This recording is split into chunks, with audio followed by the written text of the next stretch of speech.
یہ کر دیں گے وہ کر دیں گے، بڑا ایک خوفناک بیان دیا اور میڈیا پہ چلا، ریکارڈ میں موجود ہے۔ اب جنرل ضیاء الحق جو اس وقت کا ملٹری ڈکٹیٹر تھا لیکن دلیر آدمی تھا، اس نے پاکستان کی طرف سے ایک بڑا بی فٹنگ اور بڑا معقول اور مضبوط جواب دیا۔ اس نے جواب دیا کہ بھارت پاکستان پر حملہ کرنے کی غلطی بالکل نہ کرے، اس لیے کہ پاکستان نے وہ سائنسی صلاحیت حاصل کر لی ہے جو بھارت کو مکمل فنا کر دے گی۔ اس کا مطلب یہ تھا کہ پاکستان نے ایٹمی صلاحیت حاصل کر لی ہے۔ اس دھمکی کے بعد بھارت کو کھلا پیغام مل گیا کہ پاکستان نے ایٹمی صلاحیت حاصل کر لیا، اور واقعی 80 کی دہائی میں کو 85-86 سن 1985 اور 86 کے آس پاس پاکستان نے ایٹمی صلاحیت حاصل کر لی تھی۔ لیکن اس وقت آپ کو یاد ہوگا، جو پرانے لوگ ہیں وہ سمجھتے ہوں گے، جو پولیٹکس اور جو ان چیزوں میں دلچسپی لیتے ہیں وہ سمجھتے ہوں گے، پاکستان نے ایٹمی دھماکہ نہیں کیا تھا، باضابطہ حسب ضابطہ اعلان نہیں کیا تھا۔ اچھا، لیکن اس زبردست بیان کا، جنرل ضیاء الحق کے بیان کا انٹرنیشنل میڈیا پہ بڑا شور و غوغا ہوا اور بڑا اس پر ڈسکشن ہوئی۔ اب آگے کی کہانی یہ سنیں۔ پاکستان کے مخالف بھارت کھلا دشمن ہے، اعلانیہ دشمن ہے۔ India is a enemy state of Pakistan. اچھا، اور بھارت کا ایک بھائی ہے، وہ ملک میں نام نہیں لیتا تاکہ میرے چینل پر پابندی نہ لگ جائے یا کوئی آبجیکشنیبل بات نہ ہو جائے۔ وہ ملک ہے بھارت کا بھائی اور پاکستان کا سب سے بڑا دشمن، جنہوں نے فلسطین پہ قبضہ کیا ہوا ہے۔ اب آپ سمجھ گئے ہوں گے، وہ سفید جھنڈے والے، انہوں نے اور بھارت نے مل کے ایک سازش تیار کی کہ پاکستان کا جو ایٹمی پروگرام ہے وہ اسلام آباد کے قریب کوہوٹا ریسرچ لیبارٹریز میں یہ نیوکلیئر ایسٹس موجود ہیں، تو ہم دونوں ملک، ایک وہ ملک جس نے فلسطین پہ قبضہ کیا ہوا اور ایک بھارت، یہ مل کے ہم اٹیک کر کے ان کو فنا کر دیتے ہیں، ختم کر دیتے ہیں۔ اچھا، اب ایسا ہوا کہ وہ طیارے، اس ملک کے جدید طیارے اور ان کے پائلٹ بھارت کے ساتھ کولیبریشن سے مل کے ایک پورا منصوبہ بنایا، ایک کانسپریسی کی کہ کوٹا پہ اٹیک کر کے جو ہے ہم اس کو، ان کے نیوکلیئر پروگرام کو بم مار کے تباہ کر دیں گے اور نہ رہے گا بانس، نہ بجے گی بانسری۔ یہ منصوبہ جو تھا لیک ہو گیا، ہماری ISI نے انفولڈ کر دیا، اور پاکستان کے اس وقت کے جو سیکیورٹی ادارے تھے ان کو بتا دیا کہ پاکستان پر حملہ کرنے کا 2 ملکوں کا منصوبہ ہے، اور انہوں نے، پاکستان والوں نے اپنی ایئر فورس کو ہائی الرٹ کر دیا۔ ہائی الرٹ ہونے کی وجہ سے مکمل سیکیورٹی کا انتظام 24 گھنٹے کر دیا۔ لیکن اس وقت کے اور آج کے حالات میں فرق یہ تھا کہ اس وقت ہمارا نیوکلیئر پروگرام صرف اور صرف کوٹا لیبارٹریز میں تھا۔ پاکستان نے اس کے بعد وہ خطرہ، وہ اٹیک پاکستان سے ٹل گیا۔ پاکستان نے اس کے بعد یہ پلاننگ کی، ہمارے جو سیکیورٹی ادارے تھے انہوں نے پلاننگ کی کہ ہمیں کچھ سوچنا چاہیے اس بارے میں۔ سوچتے رہے، بعد میں پھر جب یہ پاکستان نے ایٹمی دھماکہ کیا اعلانیہ، وہ بھارت کے 3 دھماکوں کے نتیجے میں 1986 میں پاکستان نے جو تھا وہ 1996 میں پاکستان نے اعلان کیا، دھماکہ کیا، اور 5 دھماکے کیے وہ چاغی میں، یہ بھی ساری دنیا کو پتہ ہے، اور انٹرنیشنل میڈیا پہ بڑا شور مچا، اور پاکستان نے کہا کہ چونکہ ہمارا دشمن بڑا طاقتور ہے، ہم سے کئی گنا بڑا ہے، اس نے دھماکے کیے، ہمارا حق بنتا ہے، ہم یہ جو نیوکلیئر کیپیبلٹی ہے یہ ڈیفنس میں کر رہے ہیں، ہمارا کسی ملک پہ جارحانہ عزائم نہیں رکھتے، نہ کسی کو اٹیک کی دھمکی دیتے ہیں، ہم اپنے دفاع میں اپنا پروگرام کرتے ہیں. یہ بڑی اچھی پالیسی تھی. اب اس کے بعد پھر وقت گزرتا گیا تو ہمارے جو سمجھدار ہمارے سیکیورٹی ادارے تھے انہوں نے کہا کہ یہ نیوکلیئر کیپیبلٹی کو کوٹا میں ایک جگہ رکھنا خطرے سے خالی نہیں ہے. اگر دوبارہ کسی وقت اٹیک میں وہ کامیاب ہو گئے تو ہماری تو صلاحیت جاتی رہے گی، ختم ہو جائے گی، اور یہ پوزیشن حاصل کرنے کے لیے بڑا وقت لگے گا. تو انہوں نے کیا کیا کہ پورے ملک میں مختلف جگہ پر، اب مجھے معلوم ہے کہ ہمارے نیوکلیئر انسٹالیشنز پاکستان میں کہاں کہاں پھیلی ہوئی ہیں، انہوں نے پھیلا دیا پورے پاکستان میں.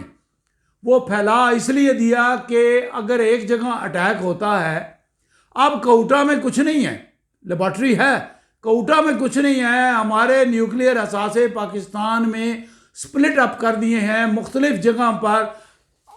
صورتحال یہ ہے کہ اگر خدا کبھی نہ کرے کہ اگر بھارت یا کوئی پاکستان کا دشمن ملک یا امریکی CIA مل کے پاکستان پہ اٹیک کرتی ہے، ہمارے نیوکلیئر ایسڈ تباہ کرنے کی کوشش کرتی ہے، تو وہ تباہ نہیں کر سکتی. وہ اس لیے تباہ نہیں کر سکتی کہ ایک جگہ اگر تباہی وہ کریں گے تو ہمارے پاس 20 جگہ اور ہوں گی جوابی کارروائی کرنے کے لیے. لہذا اب انہوں نے یہ سمجھ لیا ہے، ان کے علم میں ہے، ان کے پاس بھی انٹیلیجنس موجود ہے کہ پاکستان کے نیوکلیئر ایسڈز کو ہم اپنے کسی ایئر اٹیک سے تباہ نہیں کر سکتے. اب آج کی سچویشن یہ ہے. اب میں آپ کو نئی ڈیولپمنٹ بتاتا ہوں. نئی ڈیولپمنٹ یہ ہوئی ہے کہ انہوں نے سوچا کہ پاکستان کی نیوکلیئر کیپیبلٹی جو ہے اس کو ہم زور بازو سے یا کسی حملہ کر کے یا کسی اٹیک کے نتیجے میں ختم نہیں کر سکتے. اس کے لیے کوئی ہمیں اور پلاننگ کرنی ہوگی. وہ پلاننگ کیا ہے؟ انہوں نے پاکستان کو مقروض بنا دیا کہ پاکستان کی اکانومی کو اتنا کمزور کر دیا جائے، پاکستان کے سیاستدانوں کو، نااہل سیاستدانوں کو، ناعاقبت اندیش سیاستدانوں کو خرید لیا جائے. ان کو کہا جائے تم لوٹ مار میں لگ جاؤ، تم کھانے پینے میں لگ جاؤ. ہماری بیوروکریسی، یہ جن 4 اداروں کا نام لیا ہے، یہ سب کھانے میں لگے ہوئے ہیں، ملک کو لوٹنے میں لگے ہوئے ہیں اور ملک کو کنگال کر دیا ہے. اچھا، پاکستان جو خزانہ پاکستان کا خالی ہوا ہے، کھا تو یہ گئے ہیں اور بوجھ سارا عوام پہ. لوٹ انہوں نے لیا ہے اور ذلت اور رسوائی جو ہے ملک کی، وہ ملک تو عوام کا ہے نا. یہ سیاستدانوں کے باپ کا ملک تو نہیں ہے، یہ تو عوام کا ملک ہے، 24 کروڑ عوام کا ملک ہے. تو یہ ہوا کہ انہوں نے پروگرام بنایا کہ ہم اس کو اٹیک کر کے تو مار نہیں سکتے، تو اس کو ہم اکنامکلی کمزور کرتے ہیں، اس کے اوپر قرض کا ایک اتنا بلند و بالا پہاڑ کھڑا کر دیتے ہیں اور یہ قرض ادا کرنے کے قابل نہیں ہوگا. اور اب یہ باتیں سر عام ہو رہی ہیں کہ پاکستان